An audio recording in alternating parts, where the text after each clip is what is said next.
First call to capital will be how much, 2 rupees, so 2 lakh. Dates नहीं है इसमें, serial number का dates नहीं है, हाँ serial number, put a dash.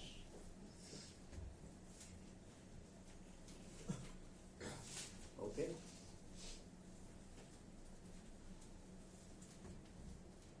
अभी जब फर्स्ट कॉल रिसीव करने का टाइम आया ना, तब क्या हो गया पता आपको? पढ़ो, read, read. Mr. Nair, who held 10,000 shares, paid full remaining amount on first call itself. The final call, which was made after 3 months from first call, was fully paid except for a shareholder of 1,000 shares who paid his amount after 2 months along with interest on calls and arrears. वो समझाओ English में दिया है, क्या दिया है कि first call के वक्त एक बंदे ने एडवांस पे कर दिया, वहां पे कोई कॉल इन एरियर है कि नहीं है? नहीं है। फाइनल कॉल 3 महीने बाद मंगवाया, उसमें एक बंदे ने कॉल इन एरियर किया और वो कॉल इन एरियर का जो पैसा है वो 2 महीने बाद, फाइनल कॉल के भी 2 महीने बाद उसने पे किया विद इंटरेस्ट। समझा? ऐसा है। तो यहां पर क्या एंट्री करोगे?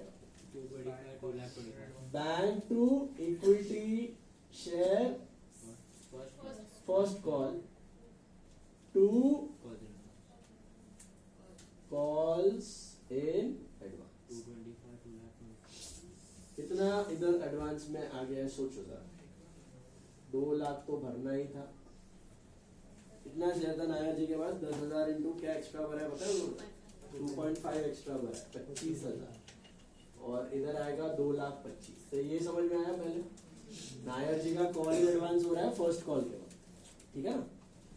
अभी आप जाओ सेकेंड कॉल, सेकेंड कॉल से पहले ड्यू एंट्री तो सेम ही रहेगी आपकी, 2.5 इंटू 1 लाख बोले तो 2,50,000 आ रहा है, यस और नो? 2,50,000 आ रहा है आपका, इज दैट राइट? ये लो, करेक्ट। अभी आप यहां पर इस एंट्री में एक तो कॉल इन एडवांस आपको एडजस्ट करना ही है, लेकिन एक डिफॉल्टर भी आ गया, तो ये एंट्री क्या बनेगी पता है? Bank call in advance call in arrears to equity share second and final call. समझा कि नहीं? Call in arrear call in advance दोनों एडजस्ट करना है, समझा? ऊपर वाला कॉल इन एडवांस जो है वो डेबिट होगा और कॉल इन अरियर नया डिफॉल्टर। अभी अमाउंट कैसे लिखोगे? कॉल इन एडवांस कितना एडजस्ट करना है? 25, तो ये लिख दो 25। कॉल इन एरियर वो 1000 शेयर का इंटू 2.5 तो 2,500। टोटल पैसा चाहिए आपको 2,50,000, तो यहाँ पे आएगा आपके 2,22,500। Is that right? समझ में आया? 2,22,000 था। तो कॉल इन अरियर भी है, कॉल इन एडवांस पर एडजस्ट हो गया है। फिर ये डिफॉल्टर को हमने लेटर वेटर भेजा कि भाई पैसा दे, उसने 2 महीने बाद पैसा दे दिया। तो पहले वो एंट्री कर लेते हैं क्योंकि डेट्स नहीं दिया, तो पहले कॉल इन अरियर रिसीव की एंट्री मार देते हैं। What is the entry for receiving आपका कॉल इन अरियर? अरे कॉल इन एरिया रिसीव करना है, bank to call in arrear, वो तो bank to call in arrear. This is how much? 2,500। ये कॉल इन एरियर का एंट्री है, call in arrear receive करने का। इंटरेस्ट का भी दोनों का जोड़ी में पास करते हैं, मतलब 2 एंट्री दोनों की आएगी, कॉल इन एरियर के भी 2, कॉल इन एडवांस के भी 2, ठीक है? तो पहले कैलकुलेट कर लेते हैं वर्किंग नोट में दोनों का इंटरेस्ट। वर्किंग नोट में इंटरेस्ट ऑन, पहले कॉल इन अरियर कर लेते हैं, पहले कॉल इन अरियर कर लेते हैं। वही लॉजिक है, कब भरना था और कब भरा। कब भरना था कॉल इन अरियर बंदे को? यहां भरना था 2 महीने पहले फाइनल कॉल के वक्त, उसने फाइनल कॉल से 2 महीना लेट भरा, फाइनल कॉल से 2 महीना लेट भरा, तो 2500 पे क्या रेट अप्लाई करना है भैया? 10%। कुछ नहीं दिया है तो टेबल है। At the for how many months? 2 months. 42, rounded off to 42, 41.67, right? Similarly, interest on calls in advance, वही फंडा है, कब भरना था कब भरा. आप बताओ मेरे को कितने टाइम का होगा. क्यों? देखो दिया था उसके लिए खास करके फर्स्ट और सेकंड कॉल का गैप कितना है, 3 months. फर्स्ट और सेकंड कॉल का गैप इज 3 months. तो अगर फर्स्ट कॉल समझो 1 जून को है तो सेकंड कॉल 1 सितंबर को है कि नहीं, 3 महीना. तो भरना था बंदे को यहां लेकिन भर दिया यहां. सेकंड कॉल भरना था सेकंड कॉल के टाइम पे, भर दिया फर्स्ट कॉल के टाइम पे. तो 3 महीने का इंटरेस्ट ऑन व्हाट, 25,000 पे 12% फॉर 3 months, 750. बस अभी 4 एंट्री उड़ा दो बराबर. इंटरेस्ट ऑन कॉल जो भी पहले करना है कर दो. चले कॉल इन अरियर का कर देता हूँ मैं पहले. This is receivable. तो पहले क्या एंट्री करोगे, equity share holders to interest on call in arrears and then bank to equity shareholders. This is interest due and this is interest received. कितना है ये, 42. तो कॉल इन एडवांस का भी 2 एंट्री. पहले रिसीवेबल का आएगा आपका equity share holders to interest on calls in advance and then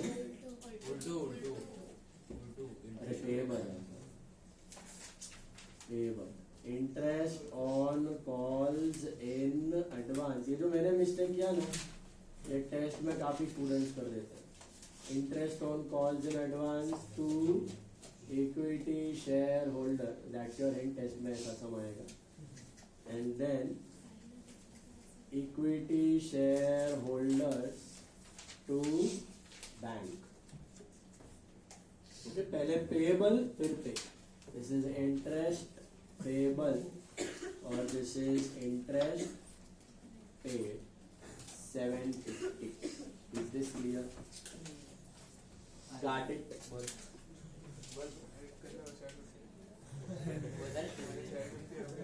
क्या हुआ, समझ में आया क्या? मिला सबको? समझा कि रोई? बोलो. अभी 18th क्वेश्चन खुद से ट्राई करो. मॉड्यूल्स हमें इज्जत से करो. 18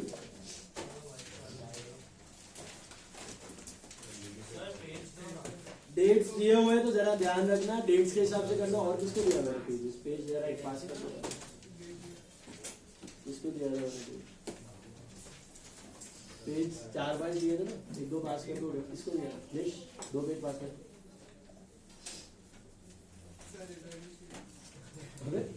सबका भी एक साथ कर दो.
बोलो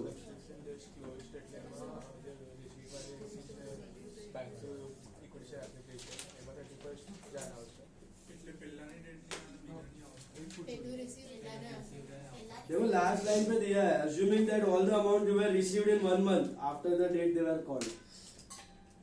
तो due और received के बीच में 1 महीने का गैप है सब. Subscription list closed and when application money on the application received का date is 31st Jan 2016. समझा?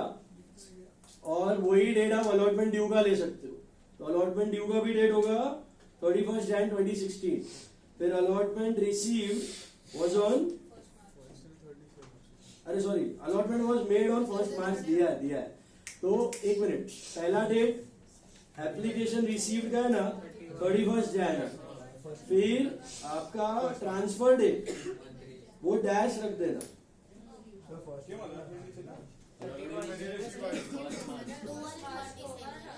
अलॉटमेंट ड्यू दिया है बराबर.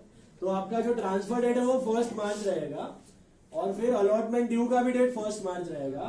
फिर अलॉटमेंट रिसीव्ड का डेट 1st April हो जाएगा. ऐसा है. ओके. पहला बैंक टू एप्लीकेशन है ना ये 31st January है. फिर ये 1st March है. ये भी 1st March है. ये वाला 1st April है. फिर फर्स्ट कॉल का क्या दिया है डेट का कुछ दिया है.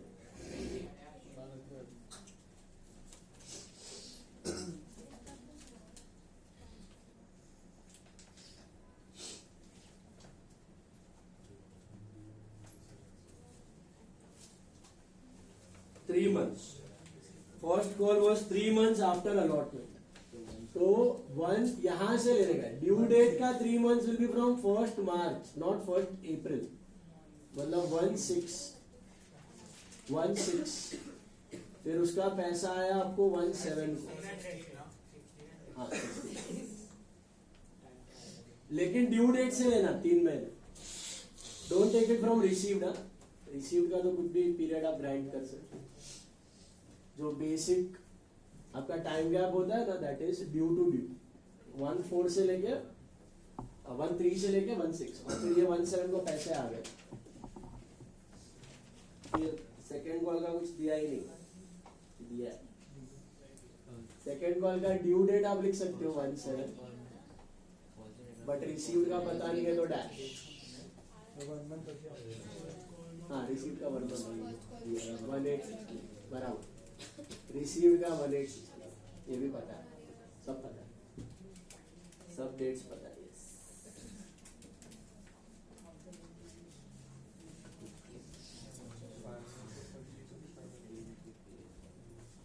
इसमें इंटरेस्ट करना है कैलकुलेट की नहीं करना. क्यों नहीं करना? कुछ मेंशन नहीं किया तो करने की आवश्यकता नहीं है. समझा? हेलो.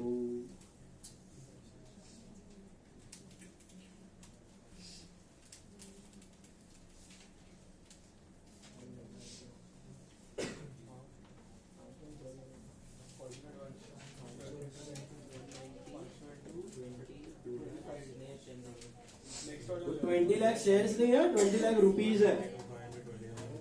समझा?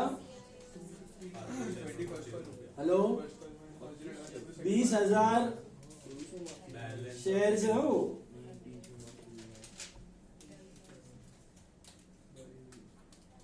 10,000 शेयर इशू हुआ है.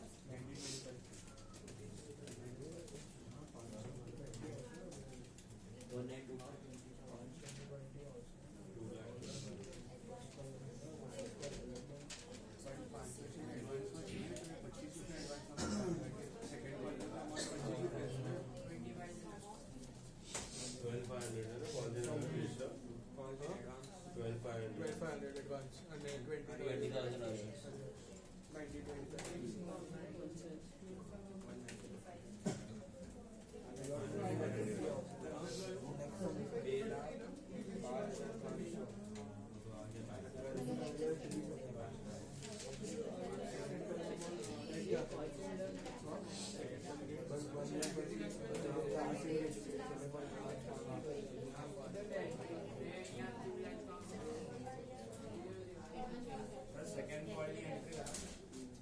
फर्स्ट कॉल का एंट्री, सेकंड कॉल का भी करना है।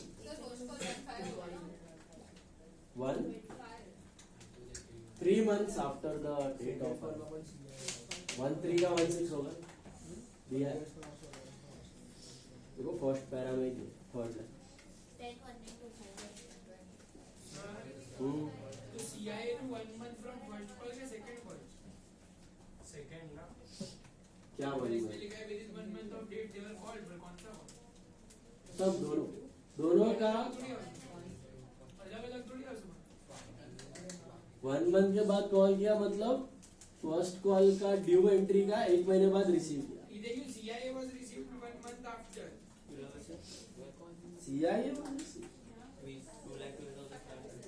CIA was received नहीं होगा। अमाउंट ड्यू है receive within 1 month from the date. Amount due मतलब ये call due call receive. CIA मिला ही नहीं, CIA मिला ही नहीं। 8 एंट्रीज का ही सब।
तो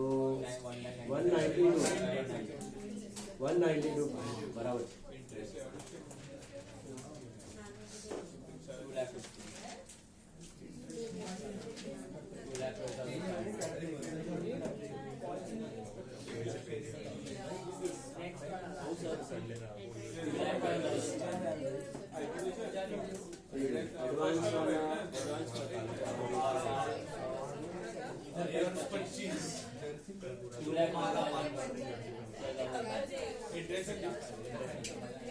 इंटरेस्ट करना है कि नहीं करना है? क्यों मेंशन नहीं किया? समझा? This was a module sum again. अच्छा करना होता तो मुझे बताओ, interest on call in advance कितने महीने का लेते आप? Interest on calls in advance कितने टाइम का आता? 1/7 को भर दिया, भरना था 1/8 को, बराबर है? तो 1/7 को भरना था, 1/8 को भरना था, भर दिया 1/7। 1 मंथ का इंटरेस्ट आता है calls in advance. Call in arrear का इट डिपेंड्स कि वो कॉल इन अरियर का पैसा कब भर रहा है, समझा? तो यहां भरना था, यहां से वो डेट, यहां भरना था, यहां से वो डेट, उतने महीने का इंटरेस्ट अगर है तो। चलिए डन, डन। अभी 6 और 7 तो बैलेंस शीट का तो बाद में लूंगा। और कौन सा बाकी है बताओ? 16 बराबर 38 हो गया। अभी हम लोग करेंगे COTC। ये हमने 12 में भी किया था COTC। What is COTC? You know, consideration other than cash। बहुत काम की चीज है practically. Consideration other than cash, listen carefully. तो कंपनी के पास पावर बोलो, ऑप्शन बोलो, चॉइस बोलो, it is in the vested interest of the company as well as of the shareholder. It can give shares for consideration other than cash. और काफी जगह ये shares other than cash issue होते हैं। जिसमें से एक एग्जांपल हमने 12th में देखा था कि आप किसी का एसेट ले लो और उसको कैश मत दो, उसको शेयर्स दे दो और उसको शेयर होल्डर बना दो, है तो गुंथे वाला सम सेम 12th में किया था हमने। तो अगर कंपनी किसी से एसेट खरीदती है क्रेडिट पे तो क्या एंट्री करती है? एसेट परचेज और credit, asset to creditor, cash पे खरीदा तो एसेट टू कैश, क्रेडिट पे खरीदा तो एसेट टू क्रेडिटर। क्रेडिटर को पैसा देने के बदले शेयर्स दे दिया, पैसा देते तो क्या एंट्री कर? क्रेडिटर टू कैश, शेयर्स दे दिया तो क्या बने? Creditor to equity share capital. तो that guy becomes your share holder. उसको डिवेंचर भी दे सकते हो, उसको शेयर्स भी दे सकते हो, उसको प्रेफरेंस शेयर्स भी दे सकते हो, कैश भी दे सकते हो, उसको मिक्सचर भी दे सकते हो, सबका मिला के। Okay, that is also possible. दोनों का फायदा है इसमें। क्यों पता है आपको? कंपनी का क्या फायदा है? कैश बच गया, कैश देने की जरूरत नहीं। अच्छा, शेयर होल्डर का क्या फायदा है? शेयर्स मिल रहे हैं, और अगर अच्छी कंपनी है तो आगे प्रॉफिट में बेच बाच के निकल सकता है। और ऐसा सिचुएशन होता है ना, तो काफी अच्छे चांसेस है कि आप समझो आप किसी कंपनी को कोई एसेट दे रहे हो और उनसे शेयर्स ले रहे हो, तो आप बार्गेन भी कर सकते हो। क्योंकि कंपनी का समझो शेयर मार्केट में भाव चल रहा है 40-50 रुपीज, आप वही शेयर 30 रुपीज में मांग सकते हो, 30-35 में मांग सकते हो, कंपनी दे देगी, थोड़ा डिस्काउंट करके आपको दे देगी, लॉस करके दे देगी, क्योंकि उसका कैश बच रहा है, क्योंकि उसका कैश बच रहा है, वो कैश कहीं और डिप्लॉय करके वो उतना कमा लेगा। तो ये अच्छा बार्गेनिंग पोजीशन रहता है। अगर if it is a good company, you can also get shares at discount from that company at the against the market price. Market price 100 रुपया चल रहा है, आपको 80 रुपीज में भी मिल जाएगा, 90 रुपीज में भी मिल जाएगा। That is also possible. Is it clear? ये तो हुआ एसेट्स खरीदते वक्त शेयर्स देना। एसेट खरीदा और कंपनी ने क्या किया? शेयर्स इश्यू कर दिया। इसके अलावा भी shares can be issued for consideration other than cash. किस किस को जाता है? स्वेट इक्विटी मैंने बताया था, याद है आपको? स्वेट इक्विटी किसको जाता है? डायरेक्टर्स, एमडी, सीईओ, जिन्होंने कंपनी का हाई टॉप पोजीशन में अच्छा काम किया है, अच्छा डील्स क्रैक किया है, उनको उनके सर्विसेज के बदले क्या दिया जाता है? शेयर। तो सैलरी तो दी जाती है, उसके अलावा ऊपर से क्या दिया जाता है? Free of cost share. वो कॉस्ट कौन बेयर करता है? कंपनी। अपने नुकसान करके, एक्सपेंस करके उनको शेयर्स दिए जाते हैं। उसको क्या कहा जाता है? Sweat equity. तो दे गिव, किसके लिए दिया जाता है? Services to high rank officials. Is it clear? फिर प्रमोटर्स को भी फ्री में शेयर्स दिए जाते हैं। प्रमोटर्स को भी फ्री में शेयर्स मिल सकते हैं।